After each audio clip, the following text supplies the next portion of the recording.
Gava ku mirov dibêje Oxford bi tenê zanîngeh tê bîra mirov e. Lêbelê Oxford berî her tiştî bajarekî dîrokî ye. Bajara Oxfordê li rojavayê Londonê li navenda başûrê Brîtanyayê ye. Bajar li ser çemên Sherwell û Thamesê hatiye avakirin. Nüfusa bajêr îroj li derdora 160,000 e.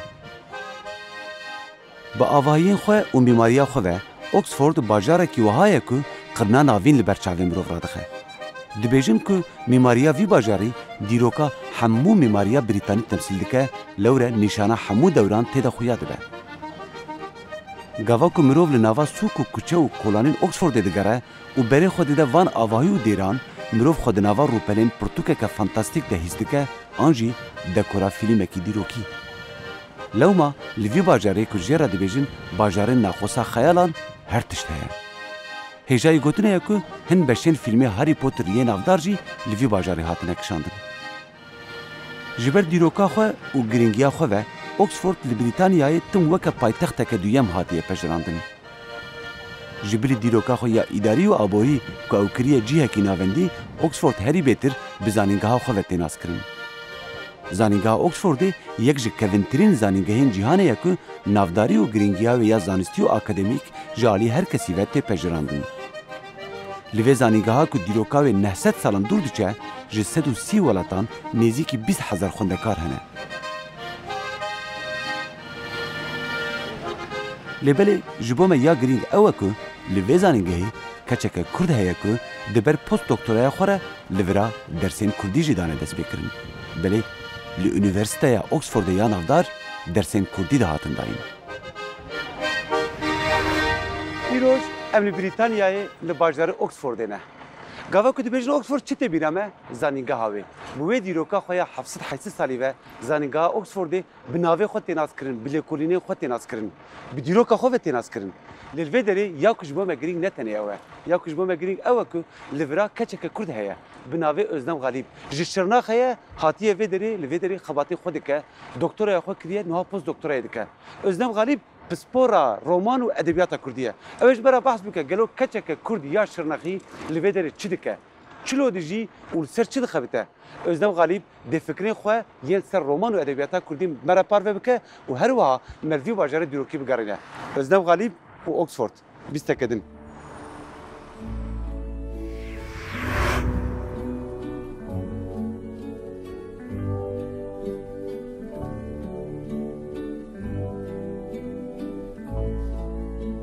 Özlem Galîb sala 1982 li Şirnaxê çêbûye. Li Konyayê li zanîngeha Selçukê lîsansa îngilîzî wergirtiye û li Bakurê Kurdistanê mamostetî kiriye. Piştî mastera li Tirkiyeyê, Özlem Galîb li Brîtanyayê jî mastereke duyem kiriye ku mijara lêkolîna wê wêje û modernîte bû.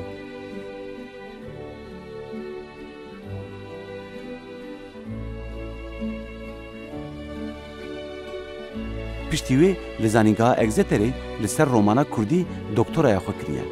Niha jî li zanîngeha Oxfordê li ser mijarên wêjeya Kurd û Ermeniyan postdoktoraya dike.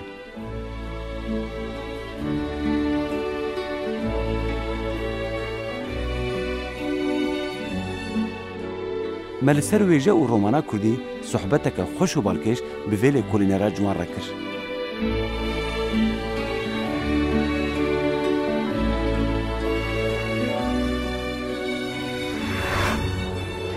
Özlem Xan, şivan perwer di straneke xwe de digot li kolan û bajarên Ewropayê li keçek Kurd rast hatin. û paşê jê re dibêje min digot delalê tu çi digerî li van dera? Tu li van dera çi digerî? Wekî min berê jî got ev 10 sal heta yani nizikî 10 sal ez li birim. Yani niha gelek hîn bûme yani jiyana viraj, ziman jî baş dizanim, civaken yani gelek baş nas dikim niha yani jiyana min vira gelek hesane. Ve demek ku caran yani yasala evvel ya yekemin te biranın. Evet. Biraz dici min gelek zahmeti jî kişand. Jiber ku yani 23 sal bûm. Yani ya 2 sal bere dibistan xlas kiri bu yani gelek civan bu. London jî hûn jî vek hûn jî dizanin yani gelek bajarekî mazinde kalabalık jî yani jî hemû dünyaya jî hemû welatan jî mirovan hene. gelek zaman jiten axaftın ne bitene İngilizi. Yani sala yekemin gelek diş var bu. Lez gelek bir şanslı bu. Jiberku eshatın London'a gelek miroven baş min naskir. Sala yekemin de komaraya kurdanji xabat kir.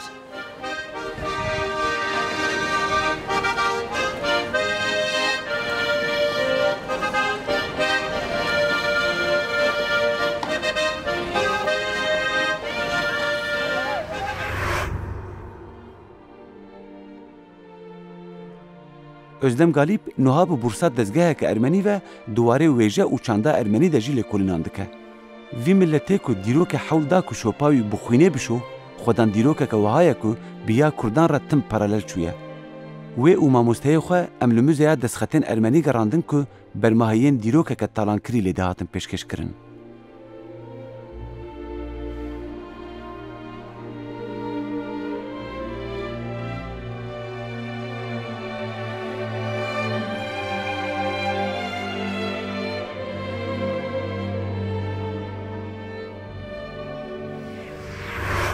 Özlem Xan projeye te hîn jî li ser lêkolînên duwarê romana Kurdî de an tu dixwazî piçekî berfirehtir bikî. Na, min berejî got ez gelek romanê hez dikim, bi taybetî romanê Kurdî gelek hez dikim. û ji ber vê ki dev jî romanên Kurdî bernadim yani hîna jî dixwazim di paşa roje yani piştî vê postdoktorayê jî piştî vê projeyê ez dixwazim berdewam bikim. Yani di paşa dixwazim bi rastî jî mukayese bi navber yani di navbere Sorani û kurmancı di paşa roje dixwazim bikim yani. Belki ne niha, belki çend sal paşa ez bikim. Ve niha ez li ser projeyekî dixebitim bi rastî jî meha îlona dest bikir. Yani gelek nû ye. Niha ez lêkolîn dikim ji ber vê yekê her tim diçim Stenbolê û yani Tu çi digerî? Ew romanên ku tu dî berhev pirsa ku tu ji xwe dikî çi ye? yani belki hûn jî dizanin di sala 2007 da yani rojnamevanekî Ermenî bi navê Hrant Dink hatin kuştin. û ev rojnamevan gelek bu yani bu Kurdistanê jî gelek girîng bû. û piştî kuştina Hrant Dink gelek tişt bi rastî jî li Tirkiye û li Kurdistanê hatin guhartin. Yani ez çi bêjim rixistînan civaken sivîl hatin ava kirin û yani gelek kes got ku yani ere fermanê Ermeniyan hatin kirin û em kabul dikin em bi borî jî dixwazin yani. Yani ev tabii ki ev naye maniye ku herkes û fikire yani gelek kes hene ku kabul nekir ku got hemen Ermeni nekuştiye jilet disajı pişti 2007'da gelek kiş hatiye guhartın. Min ju para gut ku yani eğer tiştek usa heye yani bandora va nerina nu liser edebiyata liser rejeye çovaya yani. Lemin nexwas ki bitene bir romanı Kurdice bikim jiber ve ki deh romanı Ermeni, deh romanı Türkî û deh romanı Kurdî analize xwe bikim û di navbera wan de mukayese bikim. û wekî din ji xeyînî romanan jî armanca min heye ku yani gelek ronak biran jî heye li ser Ermeniyan Türkan û Kurdan jî dixebitin ez dixwazim bi wan re jî biaxivim û mukayese dîsa bikim yani eğer tiştek ulusal liste edebiyatı hebe yani ya devkî jî aynı jî cudaya ez dixwazim mukayese jî di navbera wan da Yani xebatata piçekî ber bi qirkirina Ermeniyan ve jî diçe. Ere. Ev münaqaşeyekî Tirkiye ne çi ne? Çima hat yani çima ve müjder derkesi öyle. Demek ku bu teza xwe yani set romani xwend min gelek caran dit ku yani Kurt yani ne bir tane komkujiya Kurdan dike yani komkujiya be Müslüman jî dikin. Yani komkujiya Fillah jî dikin, komkujiya bir taybeti Ermeniyan jî dikin. Ji ber vekî min nivîsek, min çoğu dibêjin goterekî nivîsand û behsa wan kir. Ji ber ku yani pirsa min ev e bu çima Kurdan behsa Ermeniyan dikin yani ji xwe yani bo xwe gelek pirsgirêkan we hene yani çima behsa milletan din dikin. Yani mijar û ev nêrîn ji vir derket û gelek jî yani من gelek romanên jî xwend min dît ku ev tiştekî gelek yani mezin e di nav romanê de projeya xwe min xwest ku berfrehtir bikim yani master bikim.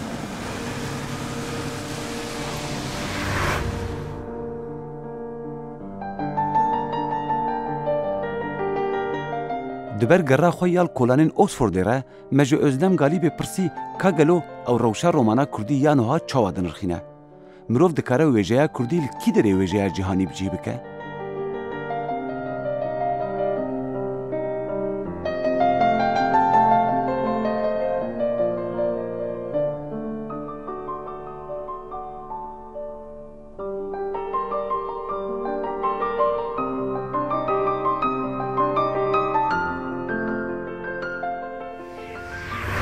Tu kesek wahayê ku romana Ewropî jî baş dinasî ya Rusî jî nav de Rusî, Fransî û İngilîzî tu nas dikî.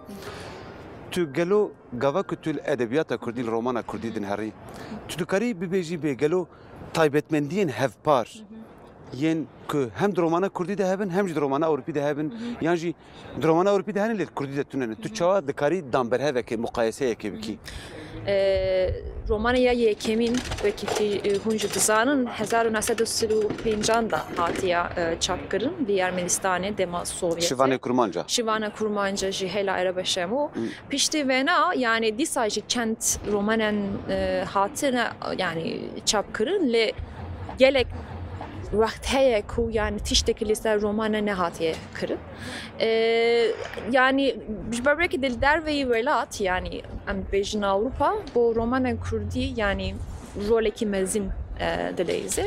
Bixabin em nikarin bêjin ku nivîskaran li derveyî welat tekiliya wan bi yani wêjeyê rojavara gelek hebûye yani em nikarin tiştekî wisa jî bêjin ji ber ku yani bi zimanê Kurdî nivîsine, bi zimanê Kurdî axivîne, bi zimanê Kurdî jî yani xwendine. Demek ku em Kurdistanê Bakurê binerin em dikarin bêjin nivîskaran ya Bakurê Kurdistan nîşen nû temsil dikin. Yani demek ku em wan jî nas bikin em yani em dibînin ku İngilîzî jî dizanin, bi Fransî jî dizanin. Ji ber wê yekî yani wêjeyan dervê jî xwendine. Yani tekiliya wan hene. Yani ev jî yani yani çoğu dibêjin em dikarin ji wan tiştan jî di nava romanên wan da Yani atmosfera ku ew bi xwe di nav de dijîn, cî û mekanê ku ew bi xwe nav de dijîn tesîrê li berhemê wan jî dike. Gelek hene Lê yani. ev nabe sebeb ku di nava edebiyata ku li derveyî welêt hatiye çêkirin û edebiyata ku li welêt hatiye çêkirin bibe weke du cîhanên cuda. Mirov dikare tiştekî wisa bêje? Em dikarin bi rastî jî gelek mijaran hene ku yani dişibîn jî hevcu yani em nikarin bêjin ev qazî jî hev jî cuda ne. Ji ber ku mijara wan ya sereke ya bi piranî li ser Kurdistanê ye. Nivîskaran li dervê welat Ewropa bi taybetî Swîdî û Almanî belkî 30 sala zêdetir belkî 40 sala zêdetir hatine Ewropa. Behsa Kurdan dikin. Yani Gelo ew behs kirin bi motivasyonên siyasî ye an bi motivasyonên civakî ye? Rastî bi piranî siyasî ne. Ji ber ku nivîskaran ku em behs dikin niha em dikarin yani çend nav jî bidin yani mecbur man ku hatin Ewropa. O tekiliya wan bi partî re û wan jî çoğu dibêjin. Kurdî re. Kut nabûye û berdevam jî kirine û gelek devleta Swîdî wan ji Almanî jî gelek piştgirî dane.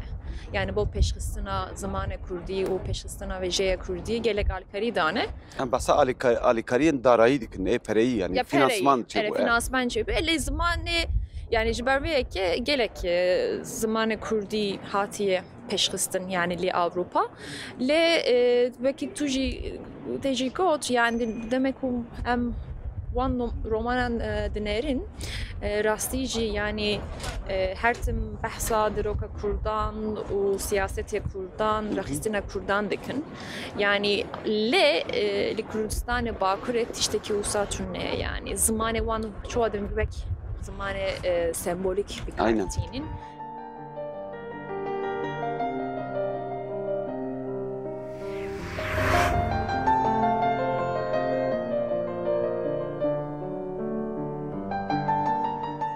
بریتانیا وەکە gelek welatên Ewropî her wiha bûye warekî sereke ji bo penaberên Kurd jî. Ji ber wê yeku me ji Özlem Galîbê pirsî ka gelo mirov dikare li ser penaberî û entegrasyona Kurdên Brîtanî çi bibêje û nirxandineke çilo bike.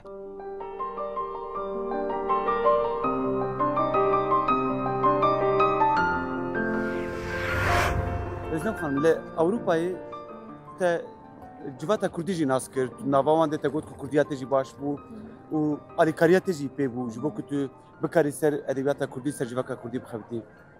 Lê gelo Kurdên ku tên Ewropayê ku em ziwan bêjin Kurdên diasporayê, ev Kurd çi xwasî karin kültura xwe biparêzin yan jî çi xwasî karin entegreyê civaka Ewropî bibin?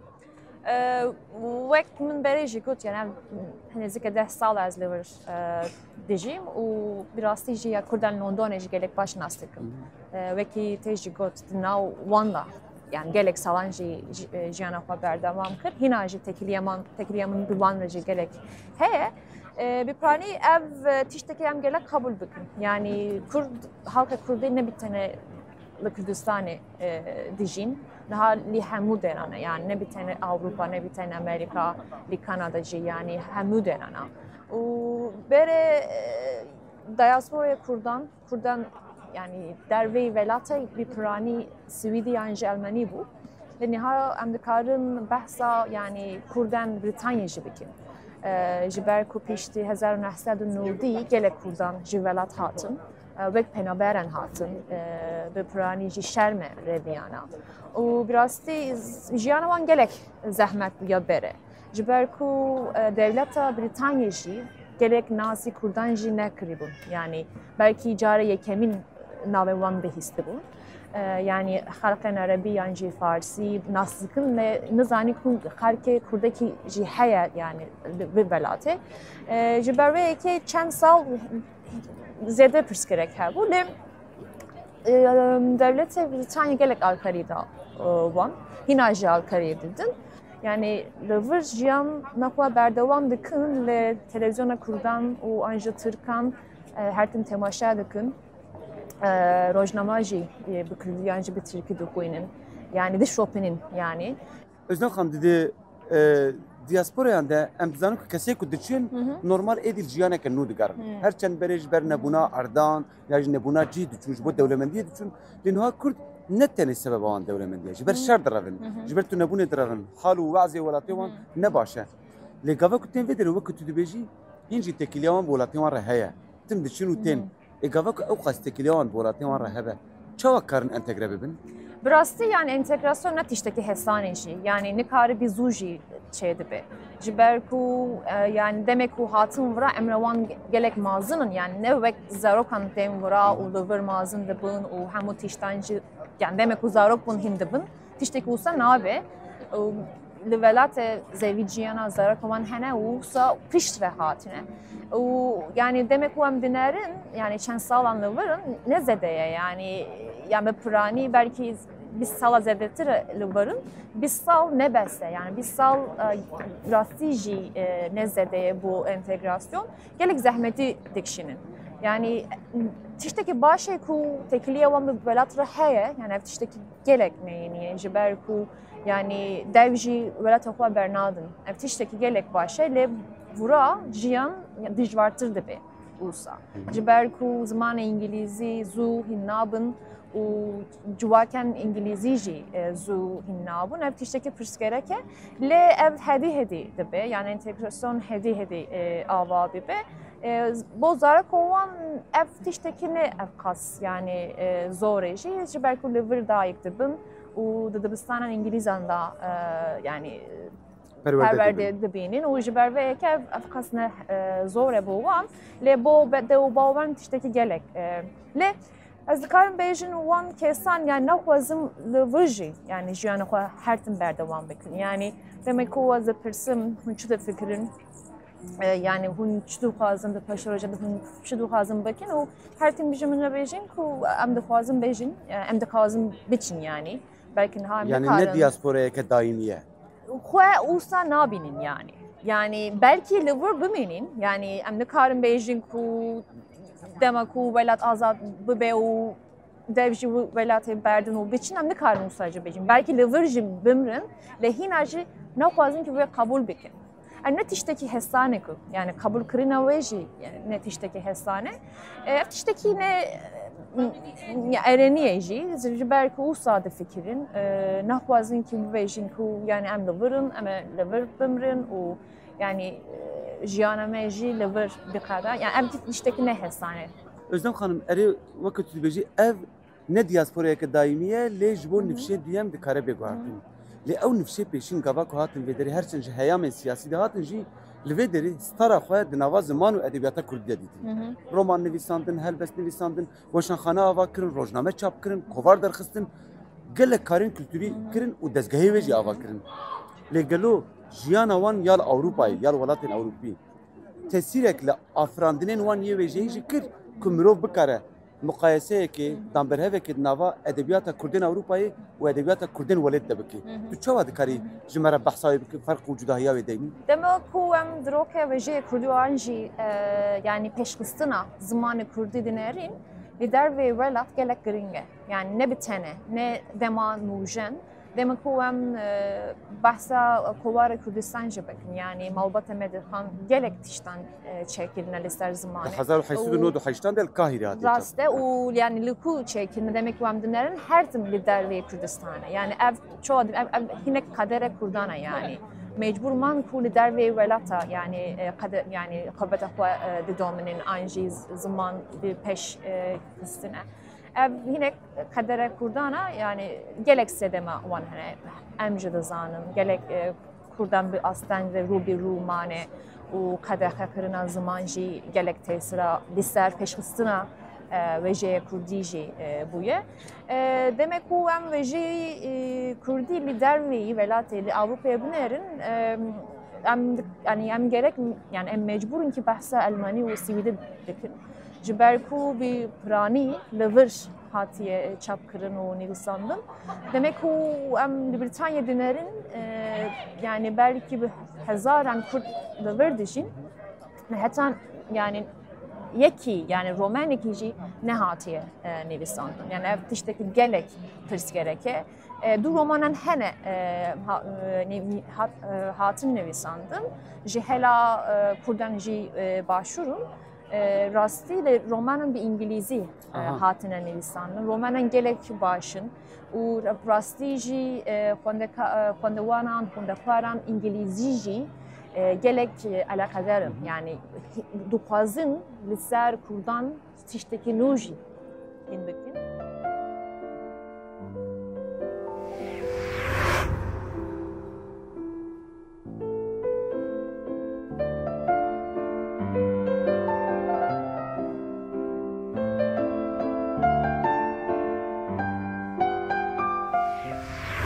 Özlem Hanım, tu dibêjî ez her du jî me.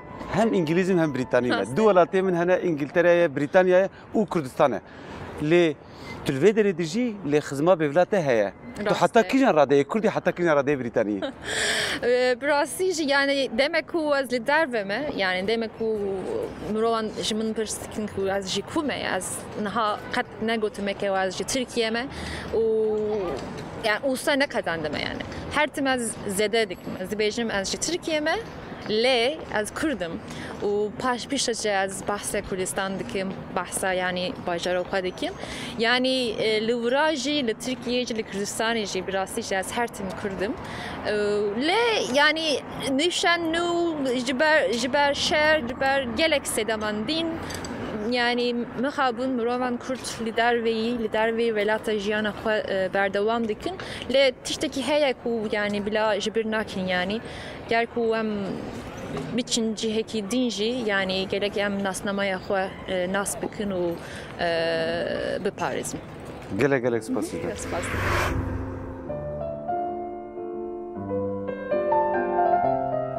Bi Özlem Galîb re me peyv anî ser lêkolînên akademîk û em li ser avakirina metnên wêjeyî peyvîn. Çîrok, leheng, ziman û şêwaz vegotin gelo romana Kurdî li kî derê van pirsan bû? Vê keça Kurdî ya bi aksana Brîtîş ku 5000 kilometre dûrî Kurdistanê li ser wêjeya Kurdî xebitiye ji hêlekê ve çavê kul derman dike. Lewre ma gelo چند کس هنه کو ایروج دزانینگهین اوروپی دل سر کردولوژی دخبتن. بلکی ام نکاره بین بریتانیای فتح بکن، لی ایدی ام دزانم که ملککی کردیل و راجی هیا.